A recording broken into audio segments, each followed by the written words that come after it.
한 달 할까요? 왕으로 세움받은 사울. 하나님의 부르심이 있습니다.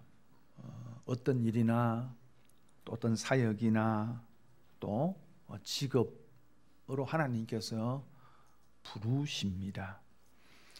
이 하나님의 부르심에는 두 가지 요소가 있는데, 하나는 내적인 요소입니다.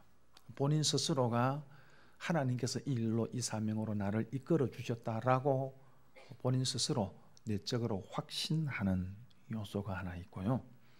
그리고 또 한 가지는 외적인 요소입니다. 주위 사람들의 인정입니다. 아, 저 사람은 저 일이 맞는 일이야. 하나님께서 저 사람을 저 일로 부르신 것이 분명해 하고 주위 사람들이 인정하는 겁니다. 이 두 가지 요소가 충족되어야지 하나님께서 부르셨다라고 하는 확신, 소명감을 갖게 되어지고, 그리고 그 일이, 하나님께서 부르신 그 일이 사명이 되어집니다. 이스라엘 초대 왕으로 하나님께서 사울을 부르셨습니다. 사울에도 마찬가지로 이 두 가지 요소가 충족되어야 합니다. 먼저 내적인 확신이지요. 그런데 사울은 이 내적인 확신을 갖지 못했습니다. 자신에 속한 지파가 미약한 지파이고 자신의 가정 역시 베냐민 지파 안에서 약한 지파라고 스스로 그렇게 생각했기 때문입니다. 그런 자신이 이스라엘 왕이 된다는 것 사실은 받아들이기 어려웠습니다. 그래서 하나님께서 사울에게 그런 확신을 가질 수 있을 수 있도록 지난주 말씀을 드린 것처럼 두 사람을 만나서 얘기를 듣게 하고, 또 세 사람을 만나서 그들이 바울에게 떡덩이를 주는 것 받게 하고, 그리고 선지자의 무들 가운데 함께함을 통해서 하나님의 영이 그에게 임함을 통해서 새 마음을 주십니다. 새 사람이 되게 합니다. 다시 말하면 하나님께서 나를 부르셨다라고 하는 강한 확신을 갖는 사람이 되게 해 주셨습니다. 이제 남은 것이 외적인 확인입니다. 주위 사람들의 인정이죠. 그런데 사실 이것이 어려운 일입니다. 앞서 말씀을 드린 것처럼 베냐민 지파는 12지파 가운데서 가장 작고 미약한 지파입니다. 이런 지파에서 왕이 나오는 것, 유다 지파나 또 에브라임 지파 같이 유력한 지파에서 볼 때에는 받아들이기 어려운 일이었습니다. 그래서 하나님께서 사무엘을 이제는 좀 더 공개적인 자리에서 사울이 하나님께 택하신 이스라엘 왕이라고 하는 사실을 보여주려 하신 것입니다. 그것은 제비 뽑기였습니다. 사무엘상 오늘 본문의 20절 21절에 보면은 사무엘이 이래 이스라엘 모든 지파를 가까이 오게 하였더니 베냐민 지파가 뽑혔고, 베냐민 지파를 그들의 가족별로 가까이 오게 하였더니 마드리의 가족이 뽑혔고 그 중에서 기스의 아들 사울이 뽑혔으나, 그렇게 말합니다. 제비 뽑기는 구약 시대에 하나님의 뜻을 나타내 보이시는 한 방법이었습니다. 그래서 제사장들이 성전에 들어가서 성전의 일을 수종될 때에 순서를 제비 뽑기로 정했습니다. 이스라엘 백성들이 가나안 땅에 들어가서 가나안 땅을 분배받을 때에도 제비 뽑기를 통해서 땅을 분배하도록 그렇게 하셨습니다. 제비를 뽑는 주체는 인간이지만은 그 배후에 하나님이 역사하신다는 것입니다. 그래서 사문 16장 33절에 제비는 사람이 뽑으나 모든 일을 작정하기는 여호와께 있느니라, 그렇게 말씀을 합니다. 제비 뽑기는 사람이 제비를 뽑는 형식을 통하여 하나님의 뜻과 하나님의 작정을 확인하는 좀 외부적인 표식과 같은 것이었습니다. 이미 엄밀하게 사무엘을 통해서 기름을 부어 사울을 이스라엘 왕으로 세웠지만은 이제는 그가 이스라엘 왕이 되었다는 사실을 모든 백성들에게 드러내고 알려야 했습니다. 그 방법이 제비뽑기였습니다. 그래서 결국은 마지막 사울이 뽑히게 되어집니다. 내적인 확신과 더불어서 외적인 인정을 받은 사울은 진정한 이스라엘의 초대 왕이 되어집니다. 그러면서 오늘 본문에는 이스라엘 왕이 가져야 될 태도와 자세가 어떤 것인지에 대해서 우리에게 말씀을 해 주십니다. 아무리 하나님의 부르셨다 하더라도 바른 태도와 자세를 갖지 못하면 하나님께서 부르신 그 부르심의 사명에 제대로 감당할 수 없게 되어지고 결국은 오히려 버림을 받게 되기 때문입니다. 왕이 가져야 될 태도, 또 이렇게 이야기하니까 여러분 가운데서 야 그럼 나하고 상관이 없네, 내가 뭐 왕이 될 것도 아니고 그런 것이 아니고요, 모든 사람에게, 모든 성도들에게 동일하게 적용하고 필요한 요소입니다. 그 두 가지가, 첫째는 따라서 할까요? 말의 지혜가 있어야 한다. 사울이 집으로 돌아오자 사울의 숙부가 사울에게 묻습니다. 너희가 어디로 갔더냐?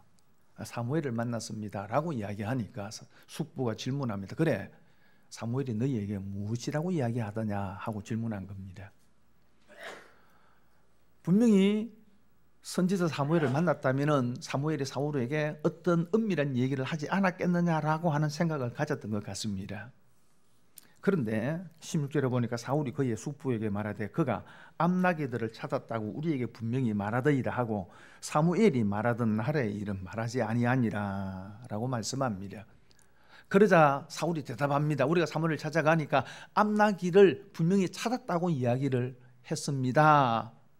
분명히 사무엘이 그렇게 이야기를 했거든요. 근데 거기까지만 이야기를 하고 나라의 일, 왕이나 왕권 제도와 같은 것을 이야기하는데 사울을 하나님께서 이스라엘 왕으로 기름 부어 세우신 일을 이야기합니다. 이 일에 대해서는 사울이 말하지 않고 침묵했다는 것입니다. 그런데 여러분, 이거 말하고 싶지 않겠어요? 자랑하고 싶지 않겠습니까? 그죠? 이게 지파의 영광이고 가문의 영광이고 자신에게도 영광스러운 일인데, 삼촌 내가 사무엘을 만나니까 사무엘이 나한테 이랬습니다 하고 막 자랑하고 싶었을 건데 사울이 말하지 않았습니다. 왜 말하지 않았을까요? 아직 말할 때가 아니었기 때문입니다. 이때는 아직 사울이 왕으로 세워졌다는 것을 사무엘만 알 때입니다. 그런데 이 사실이 미리 알려지게 되어지면은 사실은 유력한 지파들로부터 반발이 일어날 수 있는 겁니다. 그러니 말하지 않은 거예요. 그리고 아마 사무엘이 당분간은 비밀로 해줄 것을 명했던 것 같습니다. 그래야지 이를 통해서 앞으로 시행될 제비뽑기 의식이 훼손되지 않기 때문입니다. 이미 사울이 이스라엘 왕으로 내정됐대 그게 다 소문이 나버리면은 여러분 제비뽑기 한들 그게 무슨 큰 그것을 그게 정말 하나님께서 그렇게 하셨다라고 그렇게 인정을 받겠습니까? 그래서 하나님께서 사무엘이 말하지 않게 한 겁니다. 그에 따라서 사울이 침묵했다는 것입니다. 때에 합당한 침묵은 어떤 많은 말보다도 훨씬 더 지혜롭습니다. 말을 많이 한다고 해서 말을 잘하는 것은 아니지 않습니까? 노예인이나 이런 데 참석을 해보면은요, 어떤 분은 참 말이 많아요. 모든 일에 사사건건 다 말을 하는 분이 있어요. 그런데 별로 지지는 못 받아요. 그런데 어떤 분은 가만히 있다가 경론을 벌리는 그런 일에 대해서 앞에 나와서 한마디 딱 하면 모든 사람들이 그래 거기 끄떡끄떡하고 거기서 수용될 때가 있습니다. 그래서 말을 많이 하는 것이 말을 잘하는 것은 아니더라고요. 왕에게 요구되는 것도 마찬가지입니다. 적당한 침묵과 때에 맞는 말입니다. 여러분, 이것은 우리 모든 성도에게도 적용되는 요소입니다. 성도는 말할 때와 침묵할 때를 잘 구분할 수 있어야 됩니다. 그런데 침묵해야 될 때 말하고 말해야 될 때 침묵한다면 그건 성도들의 모습이 아닌 것입니다. 예수님께서 빌라도의 법정에서 재판을 받을 때 많은 거짓 증인들이 거짓 증언을 합니다. 그런 거짓 증언 앞에서 예수님께서는 단 한마디도 자신을 변호하지 않으시고 침묵하십니다. 그런데 빌라도가 예수님께 이렇게 질문합니다. 네가 그리스도냐? 라고 하는 이런 본질적인 질문 앞에서는 예수님께서 그러하다 그렇게 대답하십니다. 그러므로 성도는 침묵할 때와 말할 때를 잘 구분할 수 있어야 하고 정말 해야 될 때는 말을 하는 사람이라는 거죠. 특별히 우리가 말을 할 때에 말을 잘 해야 됩니다. 왜요? 말에는 치유하는 능력이 있기 때문입니다. 잠언 16장 24절 말씀 같이 읽겠습니다. 시작.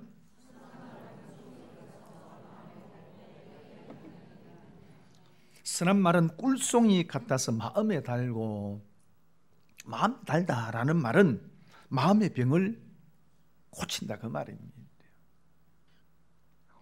뿐만 아니라 뼈에 양약이 되느니라. 뼈에, 좋은 말이 뼈에 약이 된다, 그렇게 말씀을 합니다. 제가 뭐 이게 확인한 것이 아니라서 그대로 말씀을 드리면은 조윤산 목사님 책에 보니까 이렇게 이야기를 하고 있더라고요. 우리의 뼈는 눈 깜짝할 순간에 120만 개의 적혈구를 만들어낸답니다. 동시에 120만 개의 적혈구가 120일의 수명을 다하고 죽는답니다. 이 순간에도 여러분 몸 안에서는 늑골이나 두개골, 척추에서, 골수에서 피가 계속 만들어지고 있다는 겁니다. 그래서 일평생 약 사람의 몸에서 500kg 정도의 피가 만들어진다고 합니다. 그런데 이 피를 만드는 중요한 뼈에 특효약이 있는데 그게 선한 말이랍니다.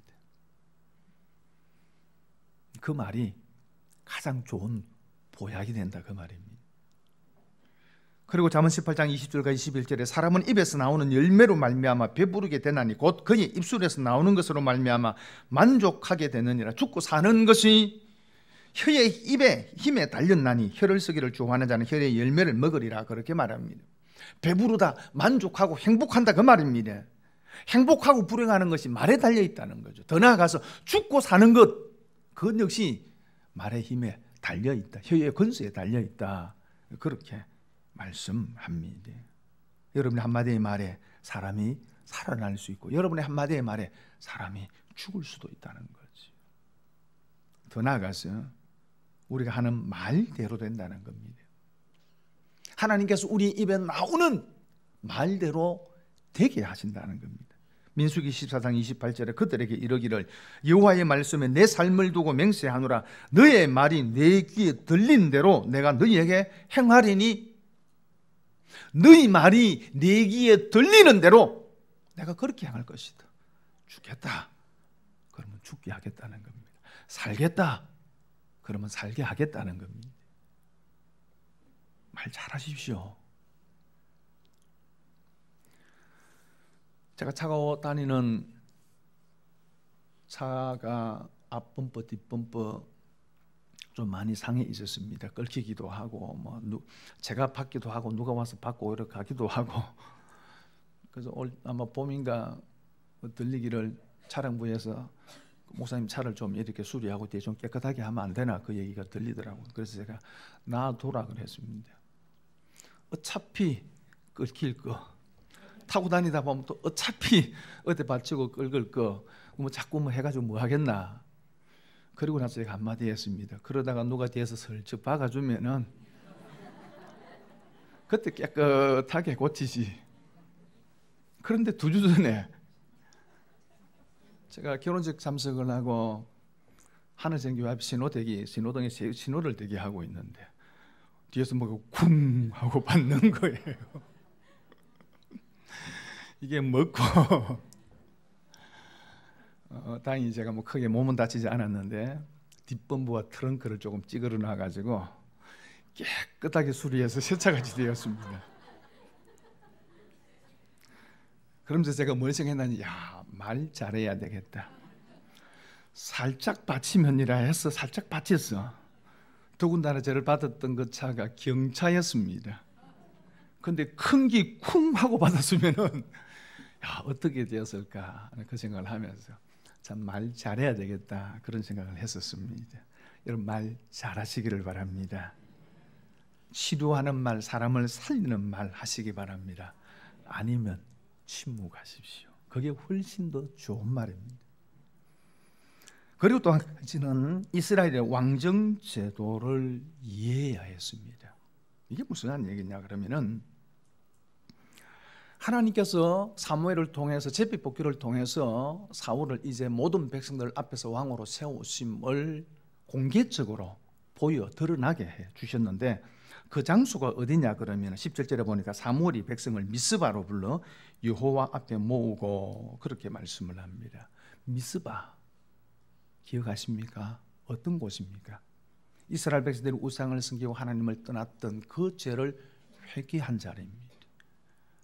사사시대가 그 시대가 왕이 없음으로 말미암아 자기의 소견에 오른 대로 모든 사람들이 자신의 인생의 주인으로 삼고 자기 마음대로 살았던 시대인데, 그 죄를 하나님 앞에 회개하고 돌이켰어. 그래서 이가봇 하나님의 영광이 떠났던 그 시대인데, 그들이 그렇게 회개하고 회복하는 것을 통해서 에베네셀 하나님의 도우심을 경험했던 자리가 미스바입니다. 근데 그 미스바에서 왕을 세웁니다. 인간 왕을 세웁니다.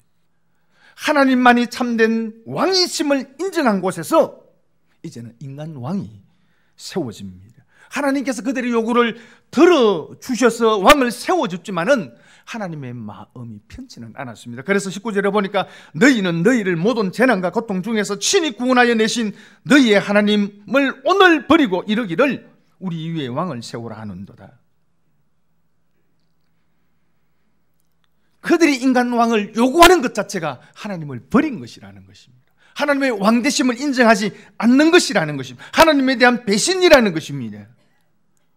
그런데 그 왕을, 미스바에서 그 왕을 세우십니다.